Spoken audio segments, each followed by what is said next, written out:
A liderança da China está determinada a trazer Taiwan sob seu controle, mas seu crescente uso de pressão militar nos últimos anos tem alimentado temores de que possa invadir a ilha. Navios de guerra e aeronaves chinesas agora operam ao redor de Taiwan quase diariamente.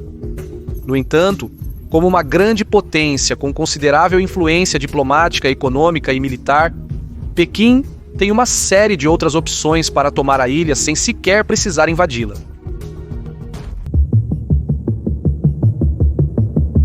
Limitado em recursos naturais, Taiwan é muito mais dependente do comércio do que outras nações. O gráfico ilustra essa aparência. Os círculos são dimensionados pelo produto interno bruto e sua localização indica o valor do comércio de cada economia como uma porcentagem do produto interno bruto. Os Estados Unidos têm a economia mais resiliente. Suas importações e exportações correspondem a apenas 13,8% do seu produto interno bruto. A Grã-Bretanha está em 26,17% do seu produto interno bruto, enquanto a Arábia Saudita está em 23,33% do seu produto interno bruto. Taiwan, no entanto, está no extremo. Em 2022, as importações e exportações totalizaram 61% e 69% do seu produto interno bruto, respectivamente. Apenas a Holanda tem uma economia mais impulsionada pelo comércio. Em comparação, as importações e exportações da China são apenas 15% e 20% do seu produto interno bruto. Ainda pior, Taiwan importa pelo menos 97% de sua energia do exterior, uma das taxas mais altas do mundo. O óleo, o carvão e o gás representam 44%, 29% e 20% de suas importações de energia.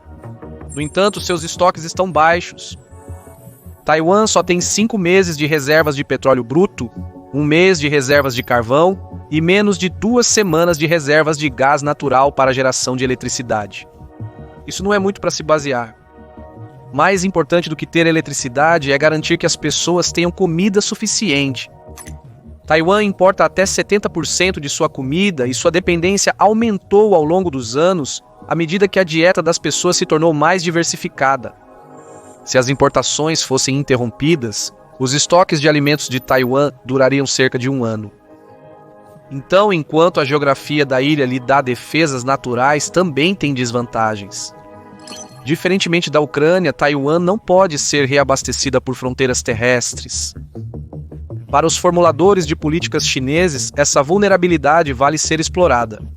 Em 2006, o livro de texto Ciência das Campanhas, publicado pela Universidade de Defesa Nacional da China, argumentou que a maneira mais ótima de subjugar Taiwan é cercar a ilha usando grandes formações de forças navais e aéreas para cortar as conexões econômicas e militares do inimigo com o mundo exterior.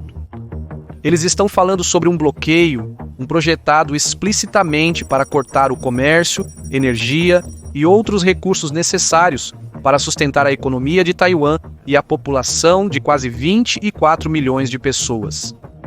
Se a China pudesse causar dor suficiente em Taiwan por um longo período, poderia forçar os taiwaneses a se renderem. Afinal, uma nação cortada do mar é uma nação que luta por ar.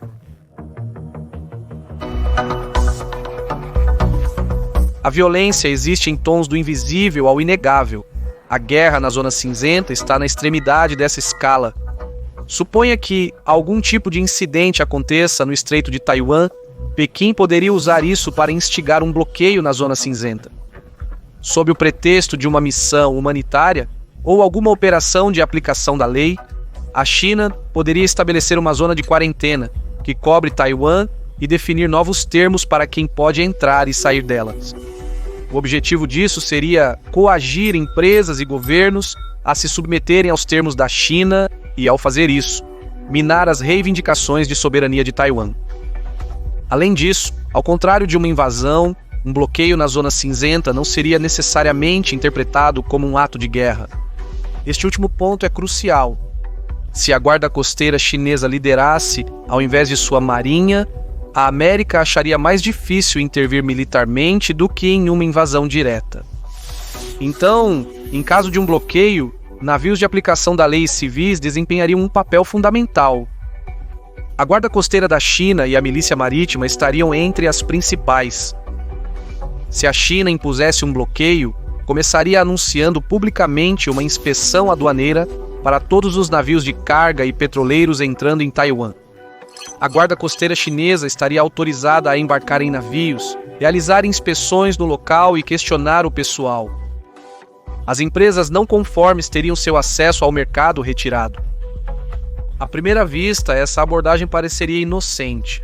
Basta enviar a documentação apropriada para as autoridades chinesas com antecedência e Taiwan está aberto para negócios.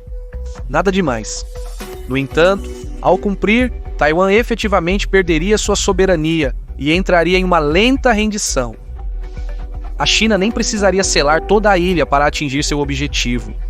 Cortar o comércio de Taiwan em 50% seria prejudicial, especialmente se a China parasse todas as importações de petróleo, gás e carvão, o que levaria a falhas de energia em toda a ilha. Sem suprimentos suficientes, a vontade política e a defesa de Taiwan enfraqueceriam, tornando mais difícil resistir. Para piorar a situação, Taiwan só tem tantos portos de águas profundas e as forças chinesas visariam estes primeiro. Kaohsiung, por exemplo, é o porto mais movimentado de Taiwan em 2022, com cerca de 159 bilhões de dólares em comércio entrando pelo porto, representando 57% do comércio marítimo de Taiwan. Keelung fica em segundo lugar com 67 bilhões e 800 milhões de dólares. Taichung é o terceiro, com United States dólares dos Estados Unidos, 21,7 bilhões. O porto de Taipei está em quarto lugar com 20 bilhões e Maliau está em quinto lugar com 9 bilhões e 500 milhões de dólares em comércio, entrando e saindo. No caso de um bloqueio, a China visaria esses portos primeiro. A Guarda Costeira poderia começar a patrulhar as águas próximas e parar os navios que não estão em conformidade com o novo regime aduaneiro. A maior parte da Guarda Costeira chinesa se concentraria em Kaohsiung, o porto mais movimentado. Os navios chineses provavelmente entrariam na zona contígua de 24 milhas náuticas de Taiwan, mas ficariam fora das 12 milhas náuticas das águas territoriais. Isso carregaria muito simbolismo. Ao cruzar para a zona contígua, Pequim estaria enviando uma mensagem de que não reconhece as reivindicações de Taiwan a essas fronteiras. Enquanto isso, contingentes menores seriam implantados nas costas de Keelung, Taichung, Taipei e Maliau. Dependendo do nível de escalada, a China poderia até mesmo enviar navios para a costa leste apenas para cercar a ilha completamente. Em apoio à sua guarda costeira, a China também poderia enviar embarcações de pesca da Administração de Segurança Marítima. Eles agiriam como uma milícia marítima. A diferença é que eles não poderiam embarcar ou inspecionar embarcações comerciais. Seu objetivo seria preencher as lacunas entre os contingentes da guarda costeira. Ao ter esses navios civis espalhados de forma intercambiável pela zona de quarentena, a consciência de domínio de Taiwan seria prejudicada, o que tornaria mais difícil contra-atacar os movimentos da China. Mais adiante no mar, a Marinha da China ficaria em segundo plano no bloqueio, mas ainda assim enviaria grupos de batalha de porta-aviões e grupos de ação de superfície para os cantos da ilha. Este desdobramento naval seria massivo e a Marinha do PLA treinou precisamente para esse cenário em exercícios anteriores. Cada grupo tinha de 3 a 6 navios, incluindo destroyers, fragatas, navios de apoio, submarinos e alguns até porta-aviões. Enquanto impunha o bloqueio, as forças aéreas chinesas voariam continuamente sortidas de aeronaves tripuladas e não tripuladas ao redor de Taiwan. Novamente, essas são operações que o PLA tem exercitado repetidamente nos últimos anos. O objetivo dessas formações navais e aéreas seria intimidar as forças taiwanesas e dissuadir a intervenção estrangeira. Caso Taiwan responda ao bloqueio e use força cinética para atingir diretamente a guarda costeira chinesa, isso daria ao outro lado um pretexto para escalar as tensões. Isso então abriria Taiwan para uma guerra total, a qual talvez não seja capaz de vencer. A guarda costeira da China é a maior do mundo em termos de número de embarcações oceânicas e supera sua contraparte taiwanesa em qualidade e quantidade muitas vezes. No entanto, para acalmar o clamor internacional, Pequim poderia reduzir o número de inspeções ou focar estritamente em embarcações de propriedade taiwanesa. Os termos seriam inteiramente a critério de Pequim. Muito provavelmente, em caso de um bloqueio, a ameaça por si só poderia compelir a maioria das empresas de navegação a cumprir com o novo regime aduaneiro ou atrasar as remessas para Taiwan por completo.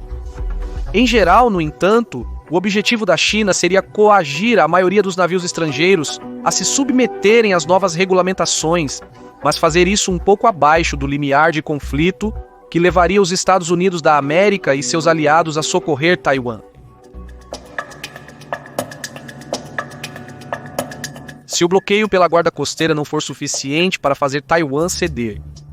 Nesse caso, Pequim poderia aumentar a escada de escalada e fazer com que sua marinha liderasse o bloqueio. A composição não mudaria necessariamente. A guarda costeira e a milícia marítima enviariam embarcações adicionais ao longo da zona de quarentena de Taiwan, enquanto a marinha do PLA permaneceria bem atrás de ambas as forças. Aproximar navios de guerra caros do alcance dos mísseis anti-navio costeiros de Taiwan não faria nenhum bem, afinal. Então, enquanto a marinha do PLA assumiria o comando do bloqueio, seus navios ficariam a cerca de 70 milhas náuticas de distância da costa de Taiwan para evitar ataques. A partir dessa distância, a marinha estabeleceria controle marítimo e forneceria suporte de inteligência, vigilância e reconhecimento. Em outros lugares, a marinha do PLA intensificaria sua guerra na Zona Cinzenta. Por exemplo, submarinos chineses poderiam secretamente implantar minas marítimas nas entradas dos maiores portos de Taiwan e instalações de terminais de energia. Perto de Kaohsiung está o terminal de gás natural liquefeito de Yongan, a principal instalação de gás natural liquefeito do país. Sites estratégicos como esses seriam um alvo justo para o PLA. Se preciso, Pequim pode alertar a indústria de navegação. Navios de carga e aeronaves não autorizados que entrarem na zona de quarentena seriam primeiro advertidos e depois atacados se não cumprirem. Neste caso, as taxas de seguro de envio regional iriam aumentar e os conglomerados de envio poderiam até parar completamente o tráfego para Taiwan. Ao mesmo tempo, a China poderia estabelecer uma zona de exclusão aérea não oficial sobre a Zona de Identificação de Defesa Aérea de Taiwan. A Força Aérea PLA e a Força Aérea Naval PLA procurariam estabelecer superioridade aérea nesta zona e afastar aeronaves não autorizadas que violassem a zona de exclusão aérea. A China até poderia se unir à Rússia e realizar patrulhas aéreas estratégicas conjuntas sobre o Mar da China Oriental. Essas patrulhas serviriam para dissuadir o Japão e as forças americanas próximas de intervir. Ainda mais, como uma demonstração de força, a força de foguetes do PLA poderia realizar exercícios próprios. Seu arsenal de 1.800 mísseis convencionais é um dos maiores do mundo. Taiwan está ao alcance dessas armas. Mas em uma operação de bloqueio, esses mísseis seriam preparados para dissuadir a intervenção de forças externas.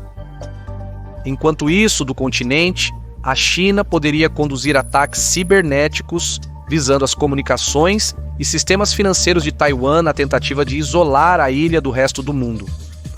Esses esforços estariam em conjunto com uma campanha de desinformação destinada a semear confusão e incitar a agitação pública contra o governo de Taiwan, o que também poderia minar os pedidos de apoio internacional. Controlar o fluxo de informações permitiria um bloqueio mais prolongado. Mas para isolar efetivamente Taiwan digitalmente, Pequim teria que recorrer ao fundo do mar. Taiwan depende de mais de 12 cabos submarinos para a maior parte de sua conexão com a internet. A China poderia interromper essas linhas e deixar a ilha no escuro. Em resposta, Taiwan poderia mudar para a internet via satélite de órbita baixa da Terra como uma contingência. Recentemente, assinou um contrato com a empresa de satélites francesa Eutelsat para fornecer internet via satélite no caso de sua rede de comunicações ser danificada. No entanto, a largura de banda seria muito baixa para o uso civil convencional. Considerando tudo com seus vastos recursos, a China poderia paralisar Taiwan por meses a fio. Provavelmente faria pausas ocasionalmente para permitir que as negociações ocorressem. E assim, para Pequim, um bloqueio seria preferível à guerra, mesmo que venha com maior incerteza sobre como a comunidade internacional responderia. Porém, a reação de Taiwan não deve ser menosprezada. Se mostrar resiliente e de alguma forma receber assistência dos Estados Unidos ou de outros, a China pode achar difícil forçar a ilha a se render sem ocupá-la à força. Em seguida, as coisas podem dar muito errado. Taiwan tem seus próprios dentes. Então o bloqueio pode se transformar em uma invasão, sendo impossível prever como isso aconteceria. Uma guerra no estreito poderia se tornar uma inundação doméstica. Eu fui seu anfitrião Shirvan do Caspian Report. Se você aprova o que fazemos, por favor deixe um comentário, clique no botão de curtir e talvez compartilhe o vídeo. De qualquer forma, obrigado pelo seu tempo e salve!